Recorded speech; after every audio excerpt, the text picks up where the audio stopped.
Golden State Media Concepts Sci-Fi Podcast. Together we dive into the world of sci-fi and science fiction. From episodes of Star Trek, Star Wars, to The Walking Dead, Resident Evil, all the hot new science fiction movies from the backdoors of Marvel or DC. The Golden State Media Concepts Sci-Fi Podcast. You'll never look at science fiction the same way again.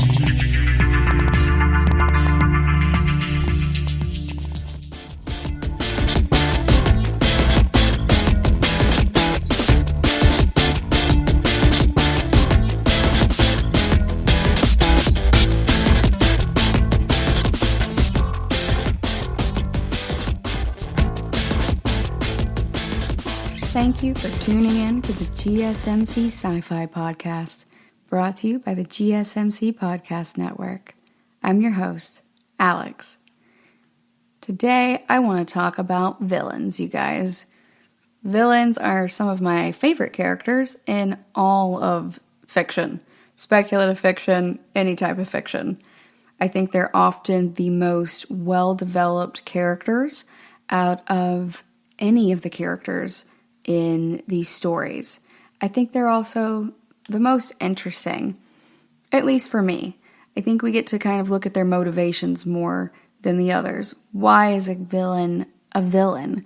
Well, because something went sideways in their life, or because of just circumstances in general.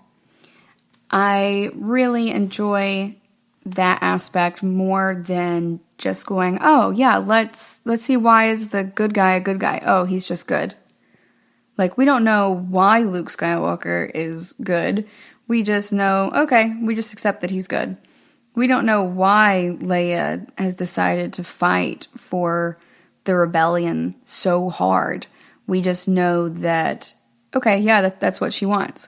We get to see why Anakin Skywalker, though, made his decline into being Darth Vader.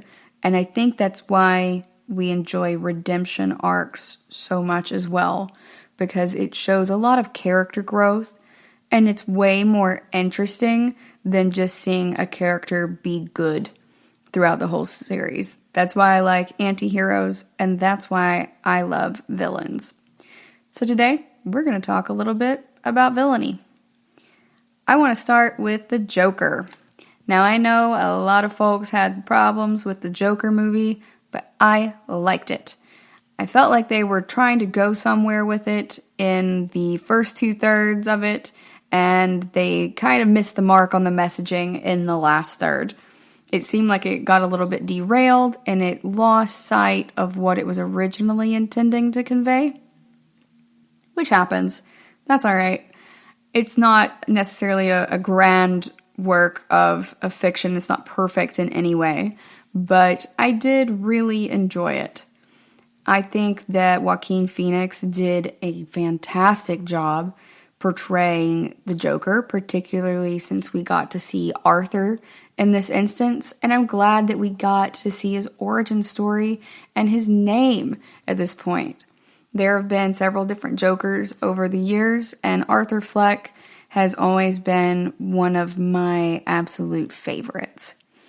I like that a lot of it was him experiencing injustice at the hands of his coworkers and being fired. And also, he got beat up in the alleyway by those kids and stuff. He just had a really difficult life. And these are things that happen to real people all the time. Losing access to your medication and not being able to see a therapist might not be a huge issue for many of us, depending on the type of ailments that we face.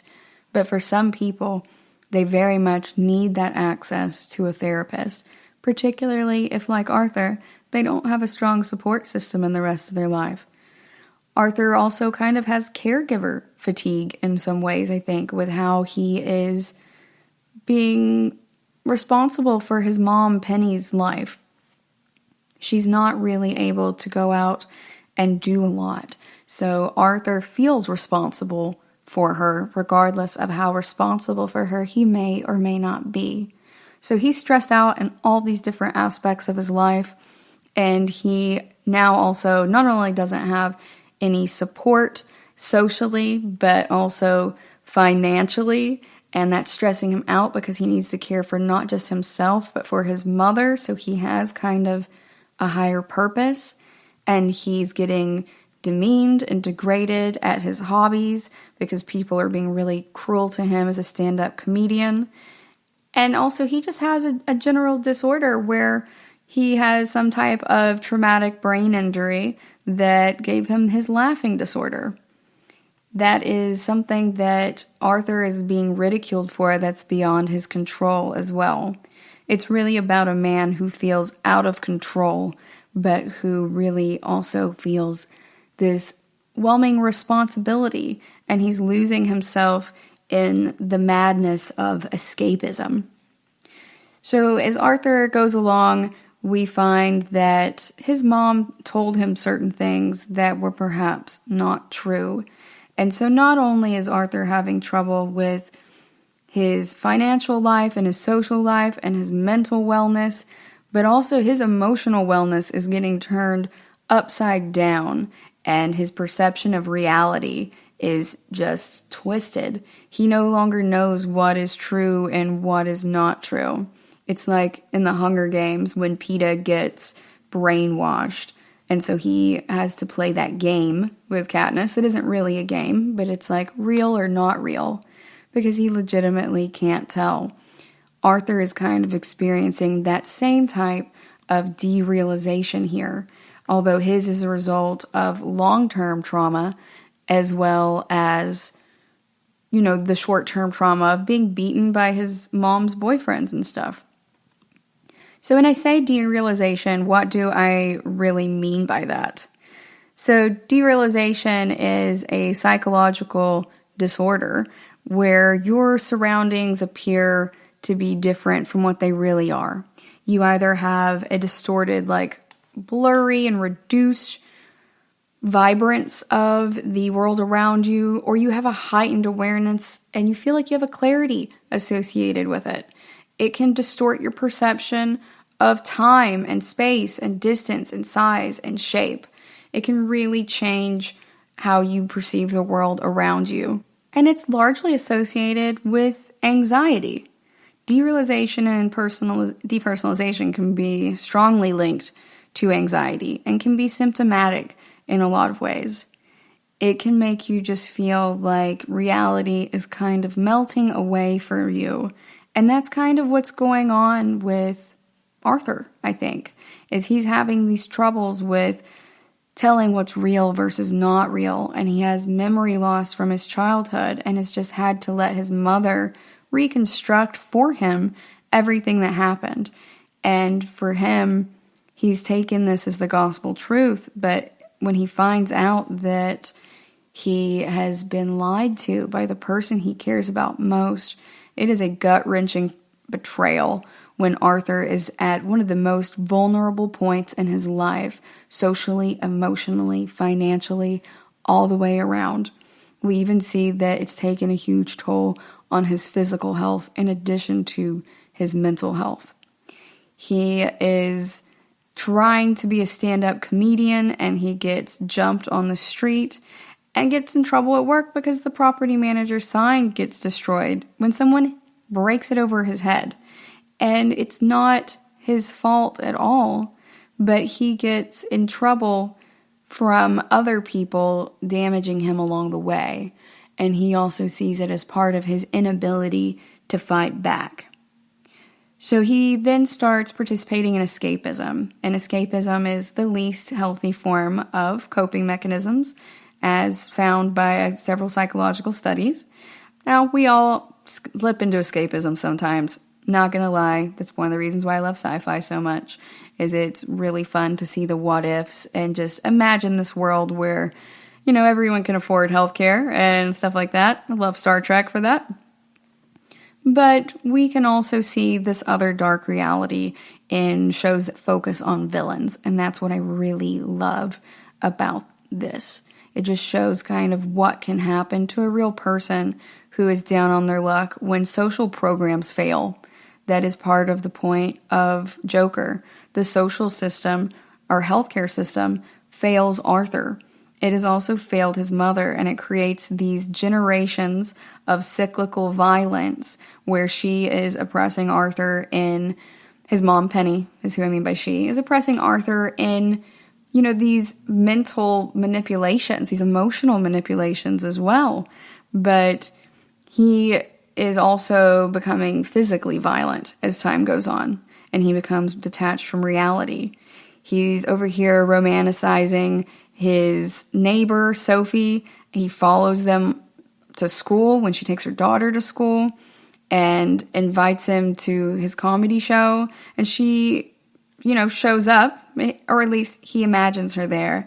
And she is the only one in his mind who laughs at his jokes. So he starts pedestaling a woman for this as well. And it just helps him dive further into this dangerous area of the depersonalization.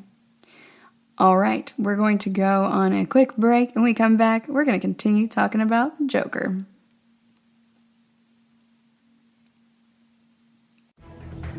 Want to find out what movies to go see? Then check out the GSMC Movie Podcast. It's your ticket to the latest movies, whether it's a new blockbuster event, romantic, comedy, or action flick. This show has got it all covered. They talk some what to go see now, don't bother, what's hot on Netflix, and everything in between. That's gsmcpodcast.com/movie-podcast. When it's all about the movies, it has to be this new show. Don't forget to like them on Facebook and follow them on Twitter. Visit gsmcpodcast.com for more info.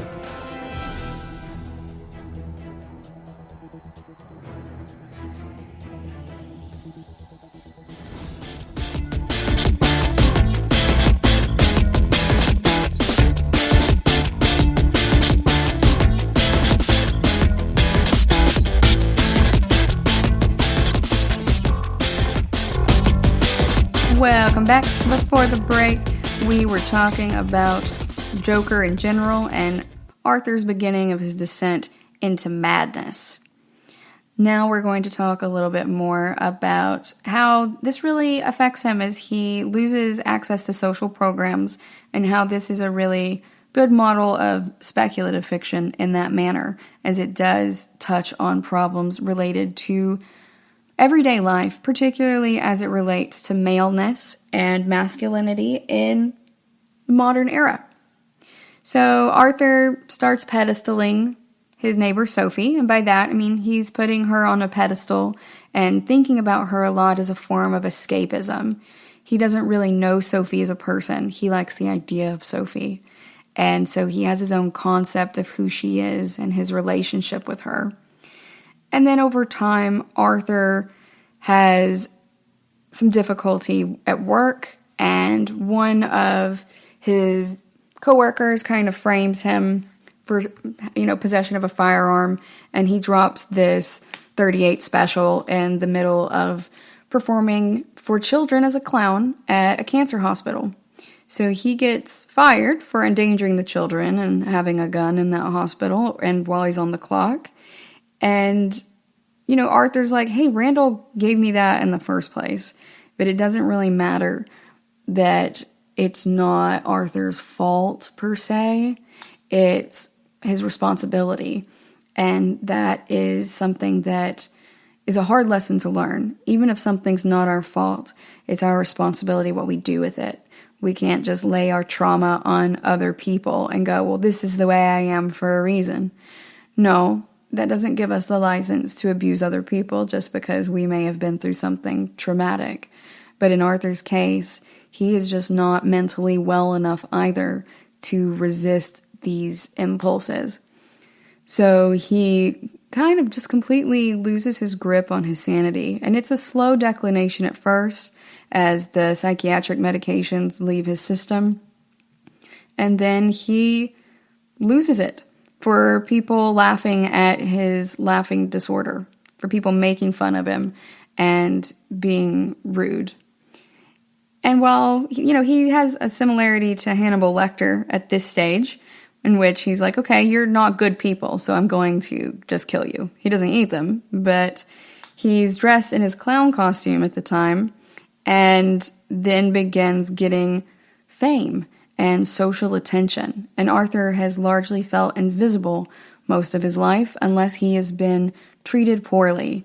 And the only time that he feels comfortable is when he is laughing and bringing laughter to others, because it masks his laughing disorder. It's not odd in those contexts. So he enjoys dressing as this clown. It's partly a mask. It's partly exposing himself for who he feels he truly is.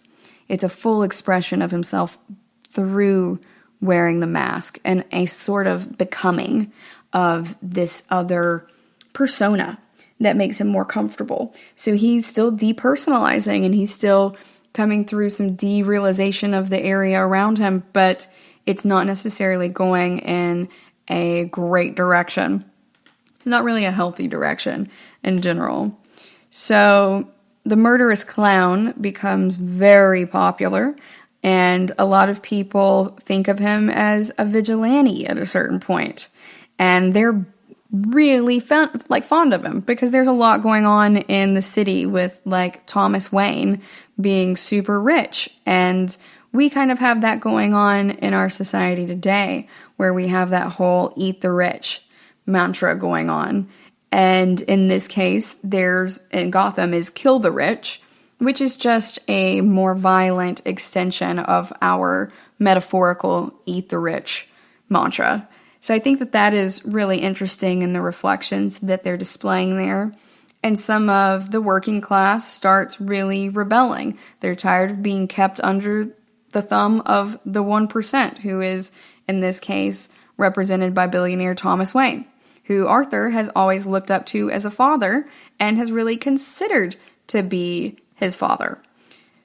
So Arthur is really having a hard time at this point, and then he sees that this thing that he did impulsively and actually killed people is really being taken in a positive manner by some people. So he's getting positive attention, and he's not just famous, he's infamous at this point within Gotham, which is supposed to be, a ginormous city. So tons and tons of people are really getting behind him and sort of starting this movement or supporting a movement with him as the figurehead that he had not really intended.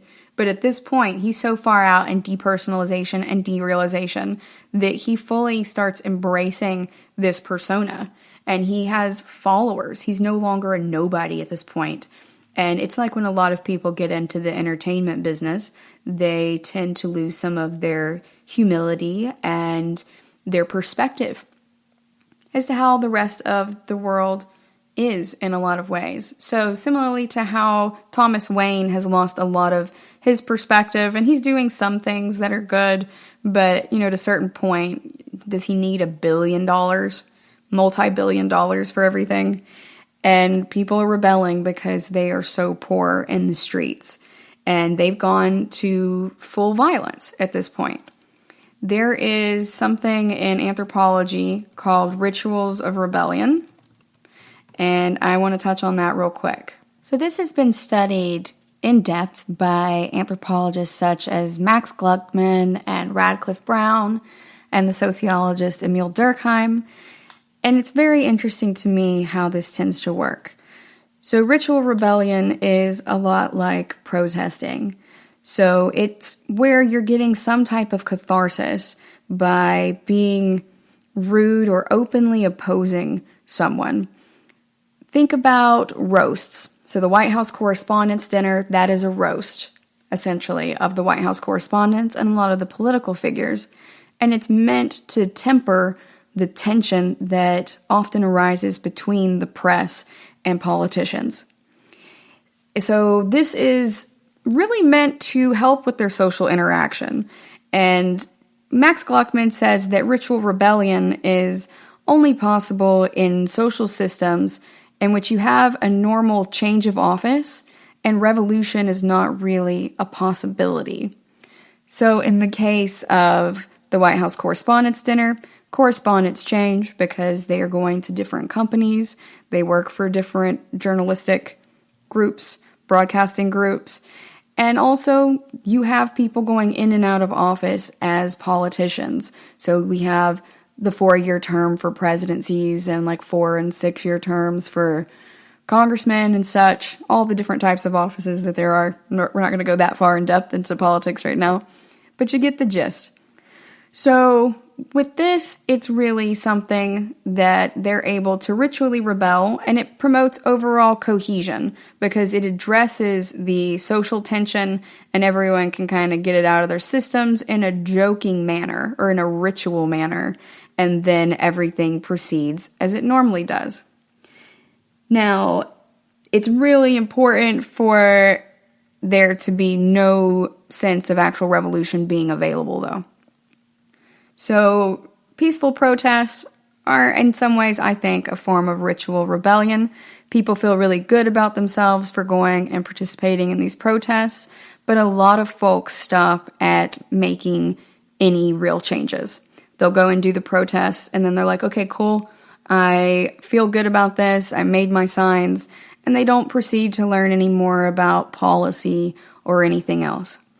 That is part of the problem for it, I think. It gives you this type of ritual catharsis, and then nothing else happens, because they also think that revolution is not a real possibility deep down at the core.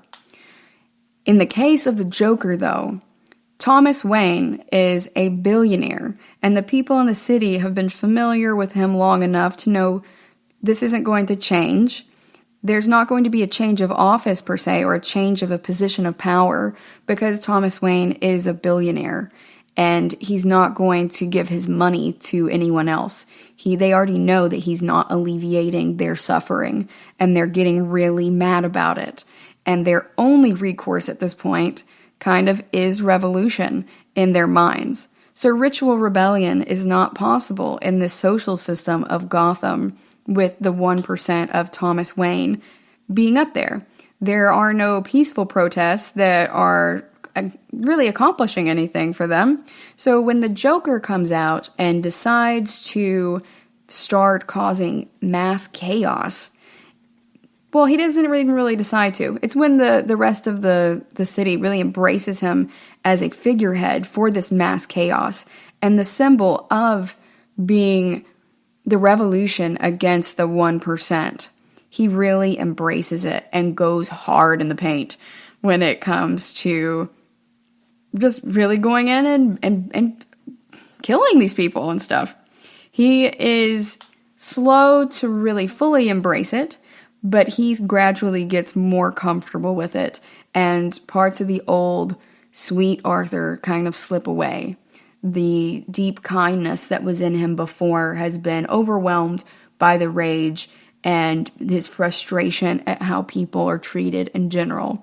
Because remember, it's not just Arthur that those 3 men are bothering on the train that he kills. They're also bothering the woman who is there. So he has more of a good reason at the beginning. Definitely standing up for yourself is good, but also he was caring about that other person being treated poorly as well. So we see Arthur kind of losing a lot of this kindness, and instead in its place, it's just kind of a cold decision making. So Arthur starts losing respect for Thomas Wayne and for Murray Franklin, his father figures, because as he becomes more popular as the killer clown, then Thomas Wayne is degrading the poor on public television, and Murray Franklin is mocking him as a stand-up comedian. So the things that are at the very core of who Arthur is and the things he's searching for, like a father figure, he's losing that all at once while he is gaining popularity for something else that is arguably violent and wrong, but it is the first time he's really feeling embraced for who he is, because it was an impulsive action, and so he feels that's who he is. That's close to his core self. All right, we're going to go on another break, and when we come back, we're going to continue talking about the Joker. Tired of searching the vast jungle of podcasts? Now listen close and hear this out.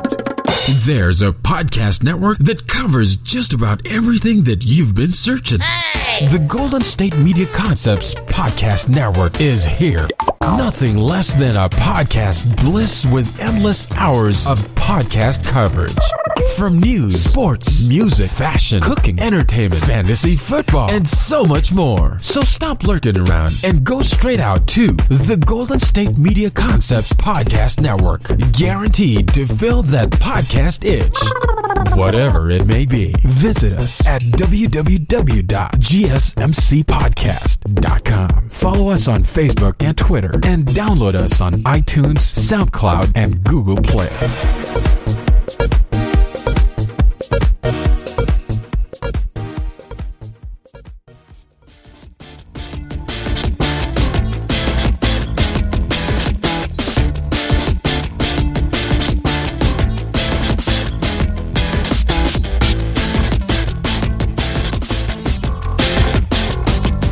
Welcome back. Before the break, we were talking about rituals of rebellion and how that is not possible in the Gotham universe at this point, and how that helps shape the revolution that comes with the Gotham's Kill the Rich movement at this point.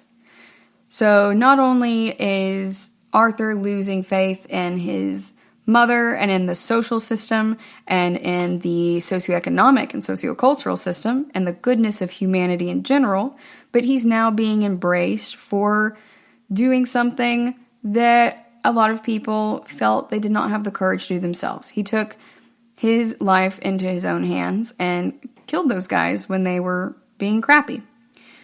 So now Arthur goes to visit Wayne Manor. This is not great. I love this scene though. So when I say not great, I mean it's not great for his emotional and mental wellness at this point. But I really loved the scene and how the gate was like this great symbol of just how people randomly end up on other side of the tracks or these other parts of life. They use that type of symbolism a lot in Stargate SG-1, and I really enjoyed the metaphorical nature of the gate and the gatekeeping, and how it really mirrors how Bruce and Arthur look. And at that point, we're not sure if Thomas Wayne is his father or not. He just believed it after reading a note written by his mother and found an old photo of his mom with Thomas Wayne's signature on the back. And it makes him think, okay, yeah, Thomas could be my dad. He gets into this big argument with his mom about her lying to him. And she's like, I think Thomas is a good man and he can help us financially. So that's what spurs Arthur to go to Wayne Manor. And he just stands on the other side of the gate from Bruce. And at that point, thinking that they are brothers, it really just lends this idea of there but for the grace of God go I, and also that who we are and where we are in life is largely a product of our circumstances.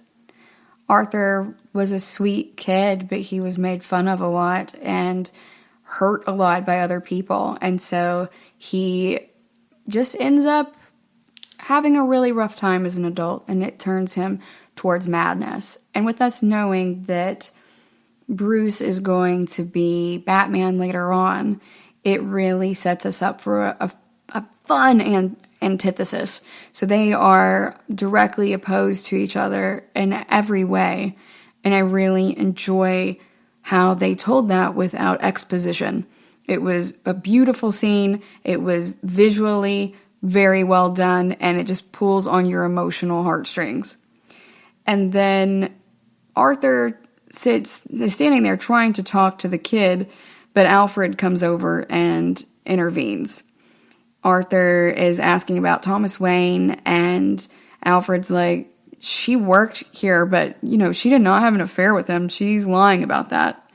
And then Arthur kind of loses it and gets very angry and leaves the scene. So some of the detectives in the next scene come to talk to Arthur about the subway murders, and he had just lost his job earlier that same day, so the juncture of the timing is what's really making him a possible suspect, especially since he had that 38 special in his pocket and dropped it in front of all those people at the children's hospital. So things kind of start steamrolling for Arthur, and it's a lot to deal with all at once, given everything else he's already dealt with. So his mom turns out to have fallen ill while he was away, and he has to go see her in the hospital.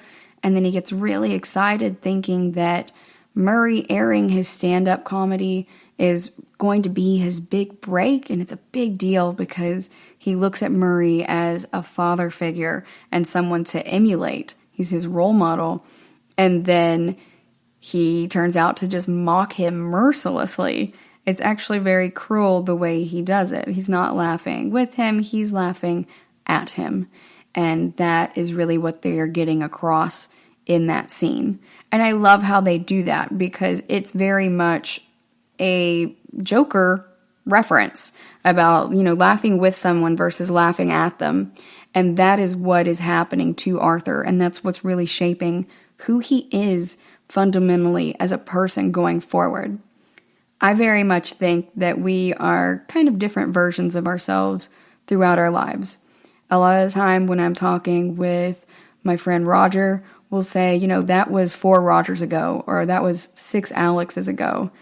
I've changed a lot in so many different ways, sociopolitically, from an education aspect, from a financial aspect, socially, how I try to help my friends with things, how I approach problems, how much tact that I use with my honesty and bluntness, because honesty without tact is cruelty. And I learned that somewhere along the way in my 20s, and it's really impacted how I communicate with people and the relationships that I have. So I feel that at this point, I am kind of a different person than I was before. And that's what we're watching happen to Arthur at this point. He is kind of in a cocoon like a butterfly would be, or a moth, and he is melting down who he is as a person. He's depersonalizing and derealizing, and just like butterflies kind of melt to goo and then have this blueprint to be turned into a butterfly afterwards. The caterpillars kind of melt to goo and then become a butterfly or a moth thereafter. That's kind of what's happening to Arthur here. He's having a full meltdown before he emerges as who he truly feels comfortable being at that point. Now, he finds an unhealthy form of self-expression and of comfort and confidence in who he is. But that is where we are at this point. It's very sad to watch, but it's also very fascinating to get to see someone's descent into madness and go, okay, that's why people are the way that they are. A lot of us, when random acts of violence happen, we're just like, but why? And I think that that's one of the really powerful storytelling components in this speculative fiction work with the Joker is that, we get to see the why. Why do bad things happen to good people? Well, it's a failure of the system if we're viewing Arthur as the good person that he is in the first half of the movie. It's a failure of the system socially. It's a failure of his boss to really be a good leader. His boss is not standing up for him or looking out for him in any way. There's a difference between being a boss and being a leader. And Arthur's boss is just a boss. That's it. Anybody can be a boss if you have enough funding to start your own company or to, if you've worked your way up in the system or you know the right people. So anyone can be a boss. It takes special characteristics to be a leader. And Arthur has no form of leadership in his life at all. He's placed it on to Thomas Wayne and to Murray Franklin, who don't even know him, and just keeps going down this rabbit hole. But the system is why bad things happen to some good people. It's let them down. It's other people not looking out for everyone else and laying their shadow on others, like we discussed in a previous podcast of the Carl Jung's concept of the shadow versus the ego. And so after a while, everyone has laid the shadow onto Arthur, and he's not able to cast it off. He is not strong enough to do it at this point. He doesn't have the help of a social system or medication or anything else to get him to where he needs to go. And as he finds that Sophie rejects him when she finds out that he's in her apartment, and Murray Franklin rejects him by mocking him mercilessly on the television, and Alfred turning him away on behalf of Thomas Wayne, it's all too much. So then he has to go and confront his mother, who has lied to him about his father as well. It's a huge culmination for him, and I really love the thought of him really melting down like a caterpillar and emerging forth as this new creature. All right, we're going to go on another break. When we come back, we're going to talk about what happens next in the movie. Watching TV has changed over time. Streaming has become the new norm. That's why Golden State Media Concepts television podcast dives headfirst to the world of cord cutting. Want to be on the loop of what's hot in Netflix? Or if it's not a preference, what about original shows in Hulu? We've got you covered. Join us as we fill in the blank and talk about movies to stream and what show you should be binging. This is the Golden State Media Concepts television podcast.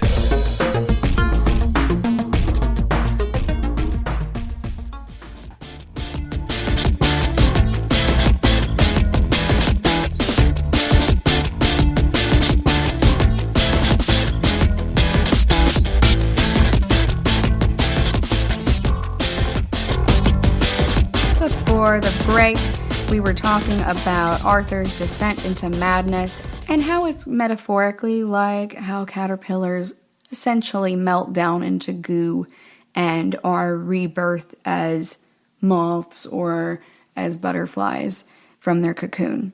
And that's what's happening with Arthur's meltdown. Now we're going to talk a little bit more about, we're really getting to the crux of the story and the climax of it.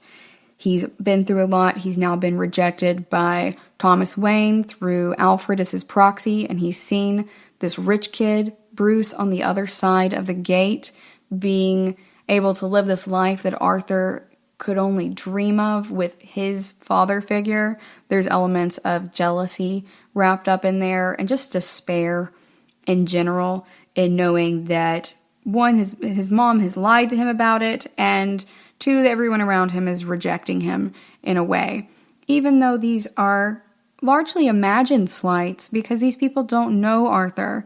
They aren't trying to send Arthur himself this message. They're just going, okay, I'm reacting to this person I don't know.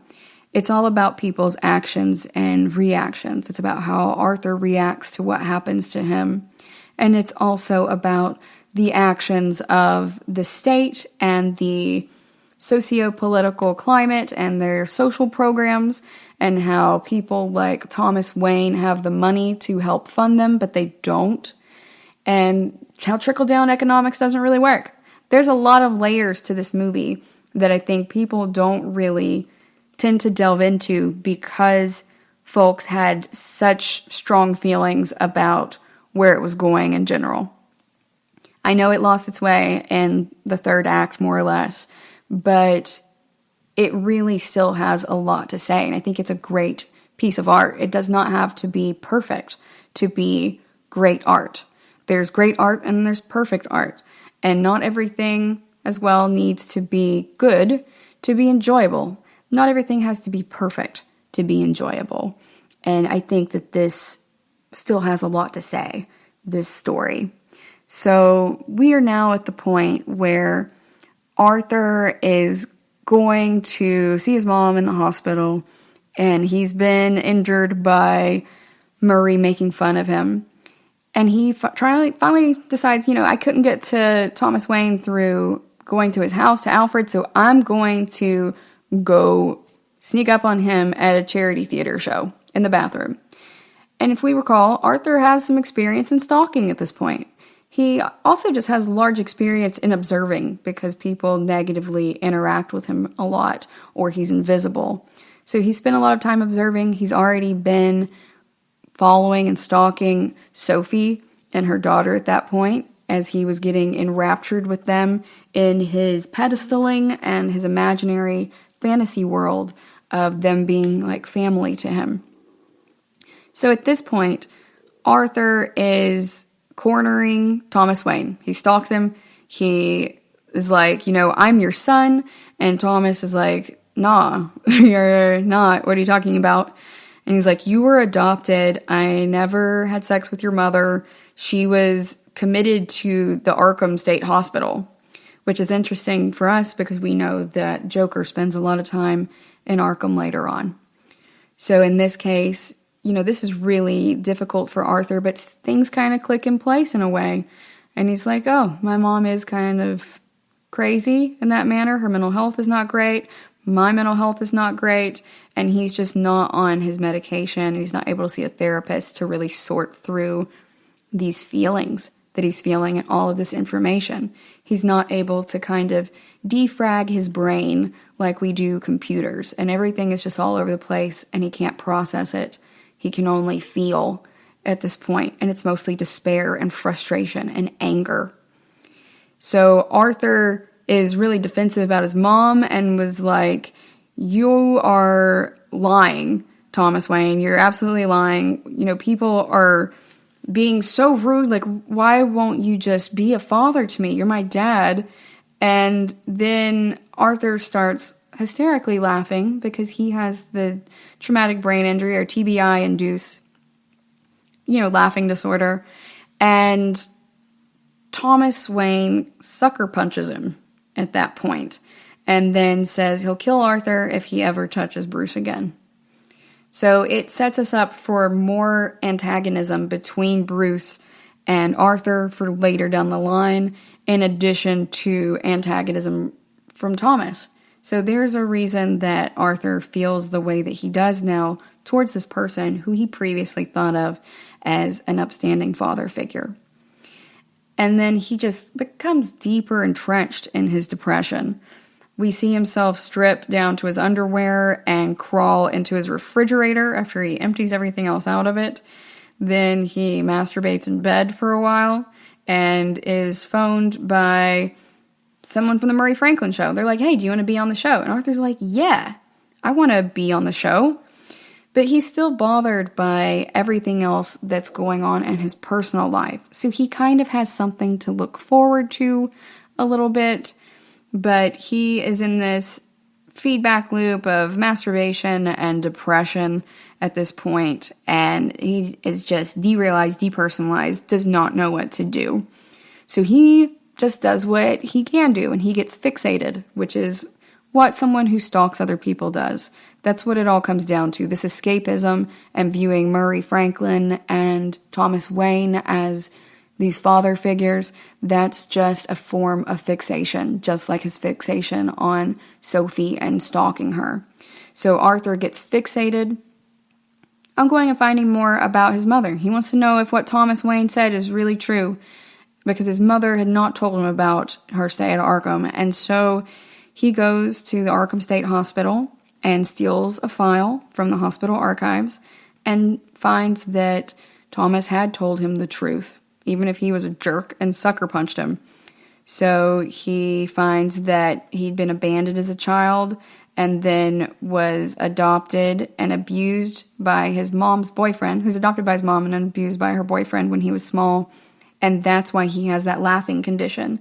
These terrible things that have happened to him in his life, the laughing disorder, and also this brain fog where he can't remember chunks of his life, and so he hasn't been able to connect with people. It's made him feel really detached from everything, and it's all stemming back to these lies that his mother told him. He wouldn't even have approached Thomas Wayne and been sucker punched if he had not been lied to by his mother, who told him that Thomas Wayne was his father. Everything has kind of snowballed for Arthur at this point from the lies and manipulations perpetrated against him by his mother over the years. So Arthur is enraged. As I said before, he can't do anything but feel at this point. He's not able to process these emotions. He can't talk it out with anyone. He has no one in his personal life, in his professional life, because he lost his job. He has no one socially and familially to speak with. And so all he can do is feel at this point. And he loses it. He has only had one person in his life who he has always felt truly loved him and whom he truly loved. And that person has lied to him and been directly responsible for most of the trauma and tragedies in his life. So he goes and smothers his mother in her bed at the hospital and says that he thought his life was a tragedy, but now he believes it's a comedy.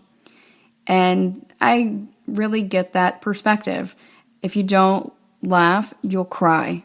And that's really kind of where Arthur is coming from, but from a really very toxic perspective on it. And you can take anything too far, and in this case, that is where Arthur is at. But his mother also took this too far. Now, that does not mean that he's right to kill her at that point. She did lay her shadow on him and projected all of her problems and allowed him to be abused. But Arthur has at this point just neglected any responsibility for what he does with the rest of it. But he's largely incapable of it at that point. He does not have any mental support in any way. He is someone who would strongly benefit from psychiatric medication, which is why he was on it before. And he was even getting an integrated healthcare approach with psychiatric help in the form of medications and also in therapy. So deprived from all of his coping mechanisms, Arthur now absolutely loses it. All right, we're going to go another break. When we come back, we're going to talk about Arthur breaking into Sophie's apartment and where we go from there. The GSMC Life and Happiness podcast takes you on a journey of exploration. We'll discuss tried and true methods alongside the latest trends of how to best live your life to its fullest and happiest. From psychology to meditation, science to self-help books, the GSMC Life and Happiness podcast will help you to discover what makes you happy and how you can live life being the best you possible. Download the GSMC Life and Happiness podcast on iTunes, Stitcher, SoundCloud, Google Play, or anywhere you find podcasts. Just type GSMC in the search bar.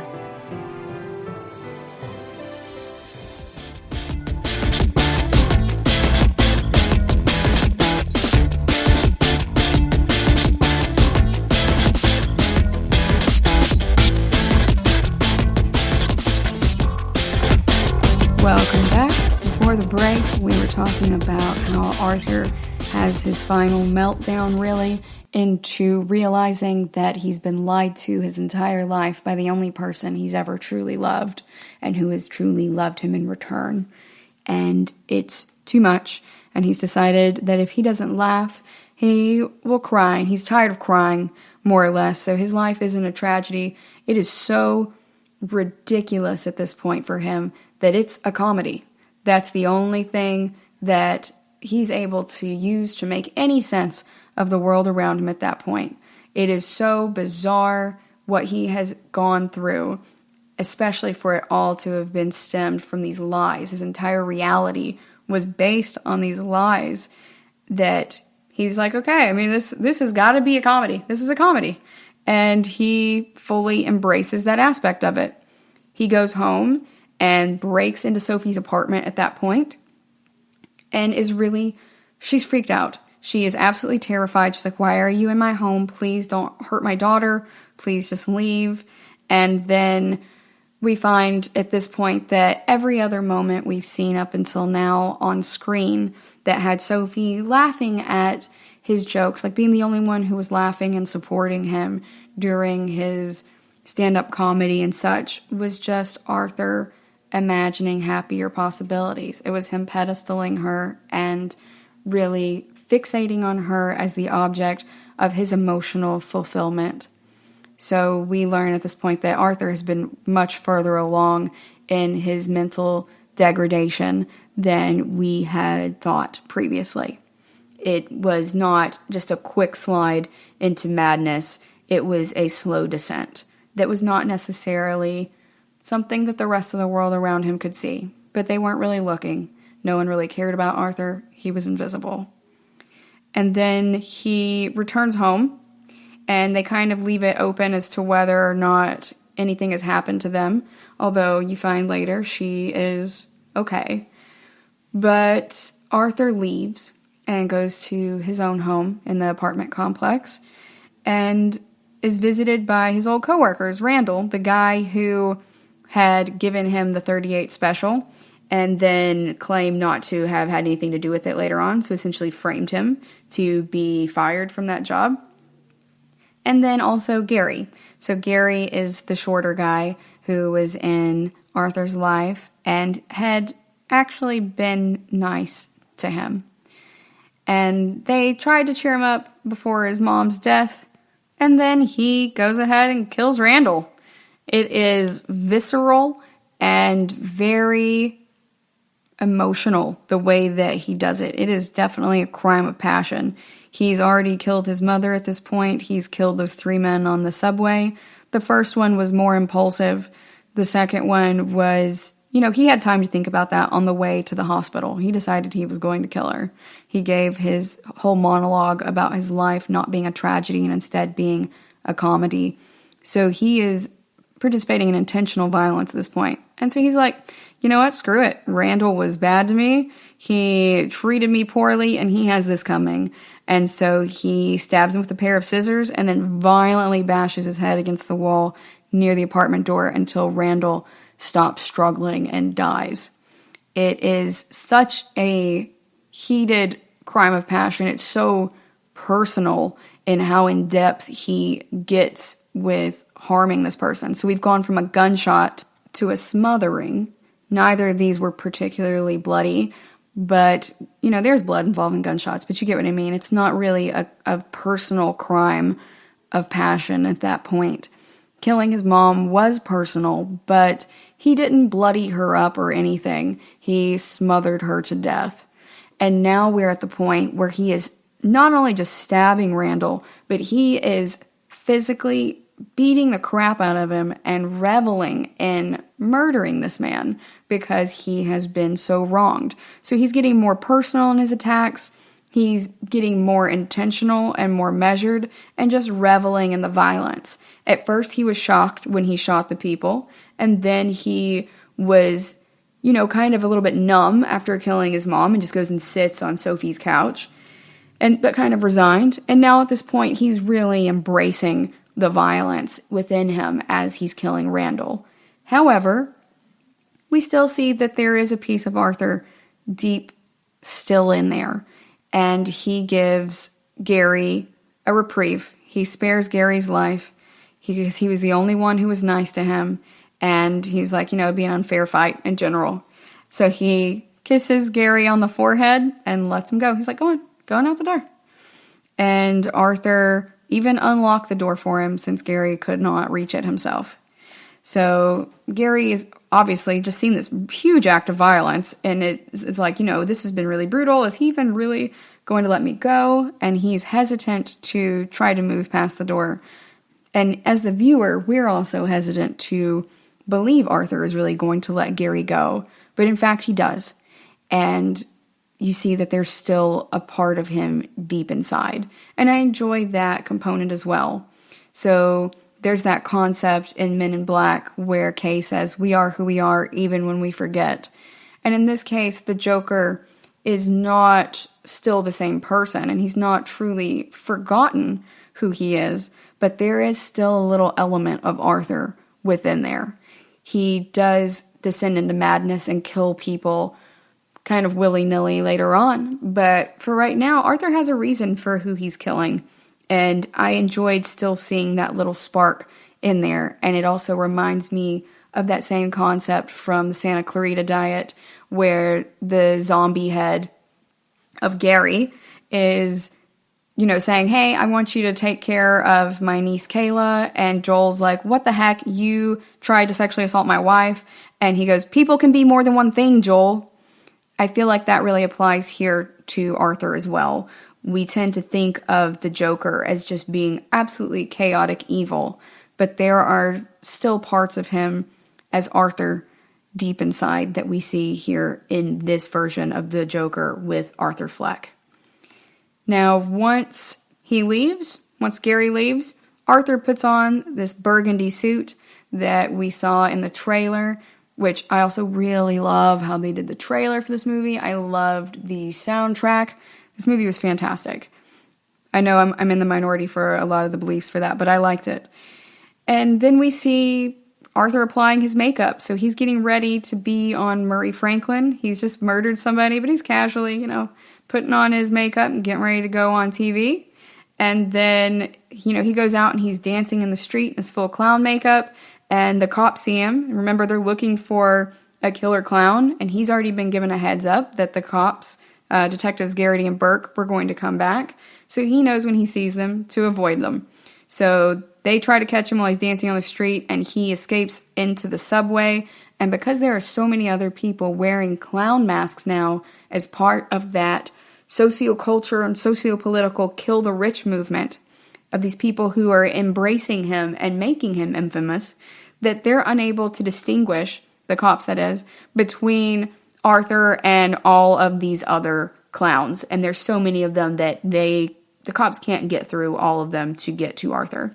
So he gets away. And he goes ahead and gets on the subway because the cops don't necessarily know where he's going. And he gets to the Murray Franklin show. And this is the point where he tells them what his true name is. This is the point where Arthur is truly embracing himself as his expression of Joker.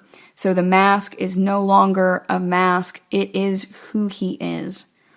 And I think it's a really interesting moment how he kind of demurely asks for that to be how he's introduced. And Murray Franklin is being a jerk anyway. So he's there to make fun of Arthur. He invited him there to make fun of him. So he's like, okay, whatever. It's just going to make it weirder, and that'll be great for the viewers. It's easier for me to mock it if I refer to him as Joker. So I'm going to go ahead and do it. He doesn't give a crap about people. He just cares about money. And in that way, as a father figure and as someone who only cares about money, he is no different than Thomas Wayne. He does not care for the other people around him. So Joker goes to be introduced.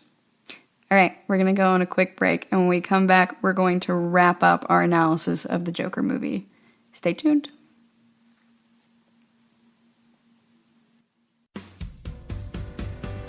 The Golden State Media Concepts Travel Podcast, the show that gives you advice on everything travel. We explore places you've always wanted to go, as well as giving tips for traveling in those places. We'll give you advice on the best sites for travel tips, information, and discounts. Join us as we travel the world, explore cultures, and meet new people. The Golden State Media Concepts Travel Podcast has got you covered. Download the GSMC Travel Podcast on iTunes, Stitcher, SoundCloud, Google Play, or anywhere you find podcasts. Just type GSMC in the search bar.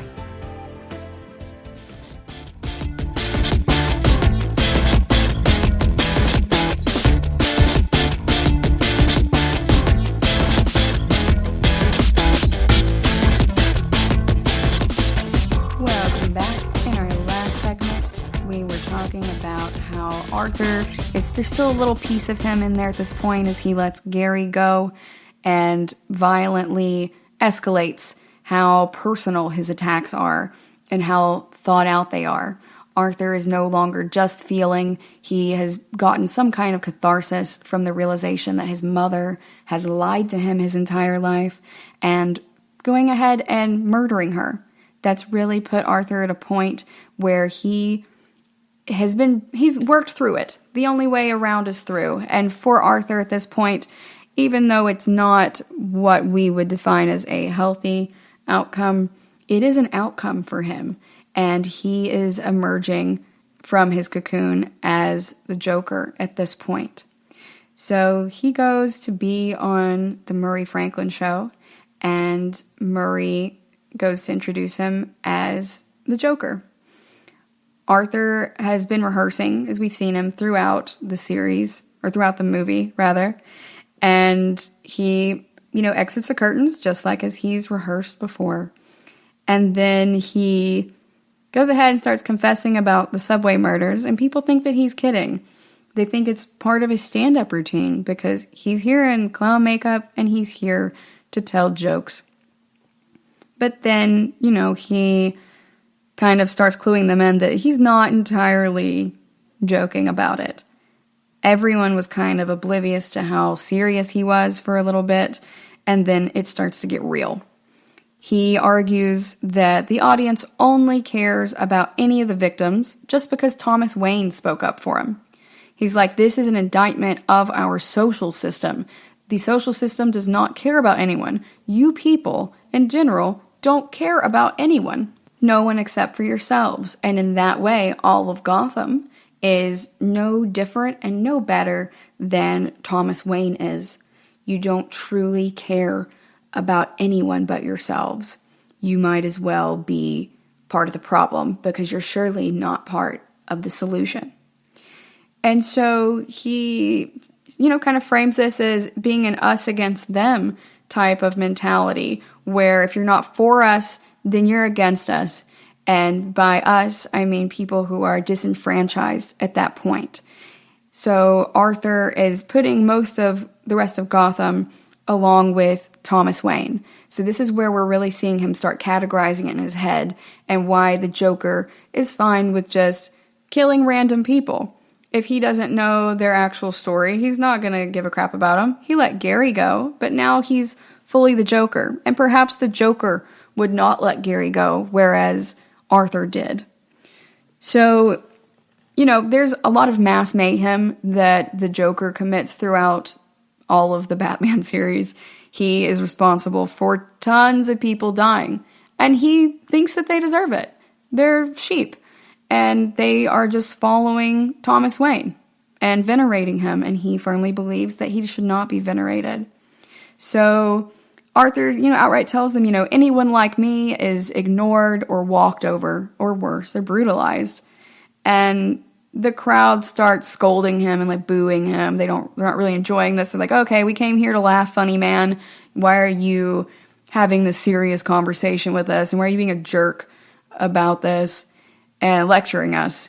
And Arthur just looks at Murray and shoots him point blank in the head and splatters his brains and blood all over the wall behind him.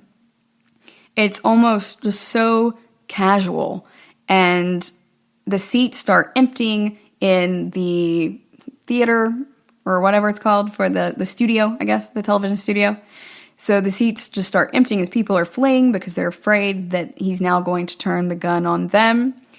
And Franklin's murder is spreading quickly because he's been killed live on the air. And everyone is really picking up on this story. And Arthur knows he can't hide from the cops from this, but he has no intention to hide because he is the Joker. And so he grabs the camera lens after he's casually shot Murray, and he says, "Good night, and always remember, that's life." And he's right, that is life. Life is cruel and random and chaotic. And that's a lot of what Arthur is getting across at this point. And he is that agent of chaos. He is just a strong representative of life. And people have probably told him that his whole life. Hey, that's life. Sucks to be you, but that's life. You got fired, but that's life. Even if somebody framed you, that's life. You aren't able to get your medication or see your shrink, that's life. And although it's not technically wrong, it's a very bleak way of looking at it. And I like that he's looking through the camera lens when he says it, because it is showing us that the Joker is viewing the world through a different lens than he was before as Arthur. He's fully embraced this negative concept of, that being life being random and cruel. It's very much a nature-nurture thing. He is embracing his full nature at this point. Nurture got him nowhere. It created where he is today. And so he's like, you know what? That is life. And you're not wrong. But it's not a tragedy. It's a comedy. So Thomas and Martha Wayne, we catch up with them a little bit later. There are riots in the street. The Joker is walking out amongst his people who might not necessarily all recognize him yet as being the murderer of Murray Franklin, but he's had a couple of deaths under his belt at this point, and just like he was escalating in how personal they were before and how intentional they were, we get to this point where, although Randall's was a crime of passion, it was still thought out. You can tell in Arthur's eyes he's going to do it before he does it. You know it's leading up to it. You're tense watching that scene. But with Murray Franklin, it's just, he's gotten comfortable with it. He goes there knowing he's going to kill him, and he just does it casually. That's where he is in his life. He is comfortable with this violence that has been perpetrated against him, and now he is home in it, in a way. So Thomas and Martha Wayne are out there seeing a movie after they took Bruce out for the evening, and there are all these protesters in the street. They kind of try to slip out this alley, and then a clown protester kills both Thomas and Martha right in front of Bruce in that iconic scene that we're very familiar with at this point from all of the Batman comics and TV shows and movies, all of them. So we know exactly what we're talking about here. And this is where we see the birth of Batman. So we've seen the birth and the rise of the Joker at this point, and I really like that we end this with seeing the impetus for the birth of Batman. And, the Joker is being driven to jail at this point. He's been arrested. It's very clear that he's the one who killed these people. And some clown protesters in an ambulance ram the ambulance into the police car, essentially killing the cops and getting Arthur free because they want to make sure he's not incarcerated. So he's getting help at this point in his life. He has supporters. He's not just seeing them. Now they recognize him for who he is. They couldn't see him before without the mask. But now that he does have the mask or the paint on and has embraced that as his true self, people see him. And this is absolutely intoxicating for Arthur. He, goes ahead and they arrest him on the hood of the police car. They make sure that the two policemen are dead. And we have this rebirth of the Joker. Of Arthur as the Joker, and find him truly rising. And it reminds me in some ways of, kind of the almost antithesis of Aslan in C.S. Lewis's The Lion, the Witch, and the Wardrobe, where he's laid on that stone table and sacrificed and reborn in that allegory for Jesus Christ. And this is kind of a perverted instance of that, in my opinion. I see some parallels to it. I know it's not exactly the same as the metaphor, but he is laid atop the cop car, broken, but who he really is at this point. And he has blood oozing out of his nose and the corner of his mouth from where the accident had happened, and he was sitting in the back seat of it. And, they kind of help him up and everything, and the Joker is really born right there. And we see that as he smears the blood off the corners of his mouth and makes that manic smile that we're so used to seeing. So he was really coming into his own on the Murray Franklin show with that murder. But this same place where Batman is born is also where Joker is born. And he fully embraces everything and gets up to go with them. And these protesters will very likely be the Joker henchmen that we've seen before. There is no more Arthur Fleck at this point. So I really enjoyed this movie. As I've said before, there are a lot of layers to this. Now, I do want to say that I am not in any way glorifying what the Joker did. I just really enjoy these deep dives into villains and villainy in general to see what makes people tick. That's why I'm an anthropologist. I don't think that this is something to model your life after or an excuse to become violent in your own life, but it is strongly an indictment of our sociocultural and sociopolitical systems and our leaders and the 1% and kind of this corporate billionaire culture where things feel often more like an oligarchy than a republic in the world today. It also says a lot about what is expected of men and how men who aren't stereotypically macho or masculine are sometimes treated, and how just general apathy and cruelty affect the people around us in unexpected ways. Because, hey, that's life. So I really want to end this with encouraging you guys to be kind in general. It costs nothing to be kind. I do a lot of Twitch streaming now, and when I stream under Sharknado Week, I create a very wholesome environment for my listeners. I want you guys to really have a safe place to be, so that if you're feeling frustrated, like our early Arthur, that there is a nice place to be. The internet can be really toxic, just like the rest of the world, but it doesn't have to be a tragedy-comedy dichotomy. There are good people out there, and you can very well be one of them. Treat everyone with kindness, because you never know what that person is going through. If there's really any moral in the Joker that we could just be very reductionist about and boil it down to, I think it's that. Thank you for listening to the GSMC Sci-Fi Podcast, brought to you by the GSMC Sci-Fi Network.